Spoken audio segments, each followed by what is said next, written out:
গাজা জুড়ে বেপরোয়া বোমা বর্ষণ চালাচ্ছে ইসরায়েল। উপত্যকাটিতে ২৪ ঘন্টায় অর্ধশতাধিক ফিলিস্তিনি নিহত হয়েছে। খান ইউনিসে আইডিএফের হামলায় এক সাংবাদিক নিহত হয়েছেন। এ নিয়ে গাজা যুদ্ধে ২৩২ সাংবাদিক নিহত হয়েছেন। এদিকে গাজায় হামলার জবাবে ইসরায়েলের রকেট হামলা চালিয়েছে হামাস।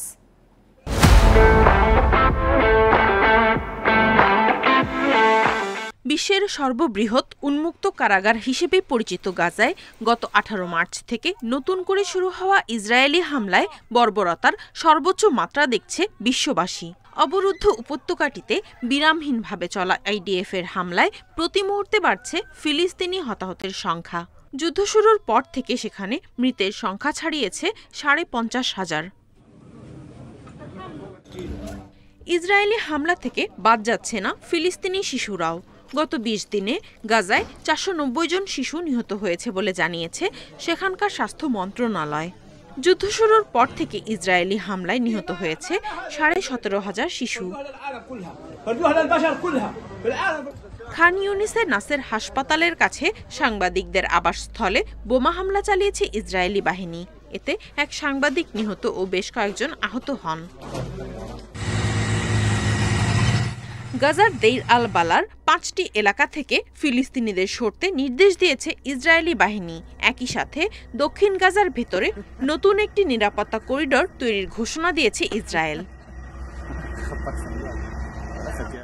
এরই মধ্যে রাফা শহরকে গাজা থেকে বিচ্ছিন্ন করতে মোরাক করিডোর স্থাপন করেছে নেতানিয়াহু সরকার। করিডোরটি গাজার পূর্ব দিক থেকে পশ্চিম পর্যন্ত বিস্তৃত। নিরাপত্তা করিডোরে সেনাদের মোতায়েন করেছে আইডিএফ। রাফায় হামলা চালিয়ে প্রায় ৯০% আবাসিক ভবন গুঁড়িয়ে দিয়েছে তারা। ব্যাপক মানবিক বিপর্যয় দেখা দিয়েছে অঞ্চলটিতে। গাজায় চলমান ইসরায়েলি গণহত্যার প্রতিবাদে সোমবার ফিলিস্তিন জুড়ে সাধারণ ধর্মঘটের ডাক দিয়েছে ফিলিস্তিনের জাতীয় ও ইসলামী শক্তিগুলো। এদিকে অধিকৃত পশ্চিম তীরে ১৪ বছর বয়সী এক ফিলিস্তিনি আমেরিকান বালককে গুলি করে হত্যা করেছে ইসরায়েলি বাহিনী। তাদের গুলিতে এ সময় ২ বালক আহত হয়। এছাড়া গাজায় হামলার জবাবে ইসরায়েলের দক্ষিণাঞ্চলে রকেট হামলা চালিয়েছে হামাস। আইডিএফ জানায় ইসরায়েলকে লক্ষ্য করে প্রায় ১০টি রকেট ছোড়া হয়েছিল। তবে বেশিরভাগ রকেটই সফলভাবে প্রতিরোধের দাবি করেছে তারা। Nadia Tabassum, independent news.